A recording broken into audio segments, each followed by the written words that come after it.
This video is sponsored by SBO Digital Marketing. Join SBO Digital Marketing, your work from home opportunity. It's a mobile based part time job ideal for students, homemakers, and job seekers. Make the most of your free time. No fixed hours. Work at your convenience. Just share and publish content. Simple tasks with no selling and no referrals required. Earn daily income with instant payouts. Start from day one. Skip பண்ணாதீங்க. பெரிய தப்பு. தினம் 300 ரூபாய் சம்பாதிக்க அரிய வாய்ப்பு. Instagram, Facebook பயன்படுத்த தெரிந்தால் போதும் content post and content publishing மூலமா தினம் 300 ரூபாய் சம்பாதிக்கலாம். இந்த வேலை செய்ய 5 நிமிடம் போதும். Work training support, group communication support, all language customer live chat support, முக்கியமா சொந்தமா ஒரு பிசினஸ் ஸ்டார்ட் பண்ற அளவுக்கு உங்களால கற்றுக்கொள்ளவும் முடியும், சம்பாதிக்கவும் முடியும். இந்த வேலை வாய்ப்பு வழங்குவது 5 வருடத்திற்கு மேல ரன் ஆகிட்டு இருக்க நம்ம தமிழ்நாட்டு company school of business organisation private limited. மேலும் விவரங்களுக்கு டிஸ்கிரிப்ஷன்ல கொடுத்திருக்க நம்பருக்கு வாட்ஸ்அப் பண்ணுங்க. இந்தியாவிலிருந்து கனடா நாட்டில் உள்ள வான்கோவர் நகரத்திற்கு சென்ற ஒரு சாமர்த்தியமான இளைஞன் அங்குள்ள மிகப்பெரிய சூப்பர் மார்க்கெட்டுக்கு சென்று அதன் முதலாளியை சந்தித்து தனக்கு ஒரு விற்பனையாளர் வேலை தருமாறு கேட்டான். இந்தியாவில் ஏற்கனவே விற்பனையாளராக பணிபுரிந்த அனுபவம் உண்டென்றும் சொன்னான். அவனது தோற்றத்தால் கவரப்பட்ட முதலாளி அவனை வேலையில் அமர்த்தி கொண்டார். குண்டூசி முதல் விமானம் வரை கிடைக்கும் சூப்பர் மார்க்கெட் அது. முதல் நாளன்று அவனுக்கு மிகவும் கடுமையான வேலை. மாலையில் பணி முடிந்ததும் அவனை வரவழைத்த முதலாளி கேட்டார், இன்று உன்னால் எத்தனை வாடிக்கையாளர்களுக்கு விற்பனை செய்ய முடிந்தது? இளைஞன் ஒருவருக்கு விற்பனை செய்ததாக சொன்னான். முதலாளிக்கு கோபம் வந்துவிட்டது.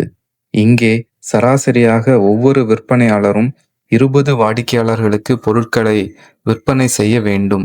சீக்கிரம் உன்னுடைய விற்பனையை அதிகரிக்காவிட்டால் உன் வேலை பறிபோய்விடும் என்று எச்சரித்தார். சரி, அந்த ஒரு வாடிக்கையாளருக்கு எத்தனை பவுண்டிற்கு விற்பனை செய்தாய் என்று முதலாளி கேட்டார். இளைஞன் சொன்னான், 90 லட்சம் பவுண்டுகள்.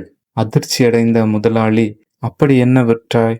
வாடிக்கையாளருக்கு ஒரு மீன் பிடிக்கும் முள் தூண்டில் மற்றும் அதற்கு தேவையான பொருட்களை விற்றேன். ஆனால் அவற்றின் விலை இவ்வளவு இல்லையே என்றார் முதலாளி. உண்மைதான்.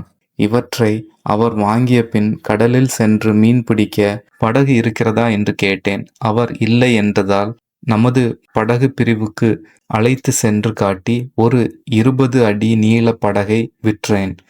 இந்த நீளமான படகை எப்படி எடுத்து செல்வீர்கள் என்றதற்கு அவரிடம் அவ்வளவு பெரிய கார் இல்லாததால் ஒரு டீலக்ஸ் 4x4 வோக்ஸ்வேகன் காரையும் விற்றேன்.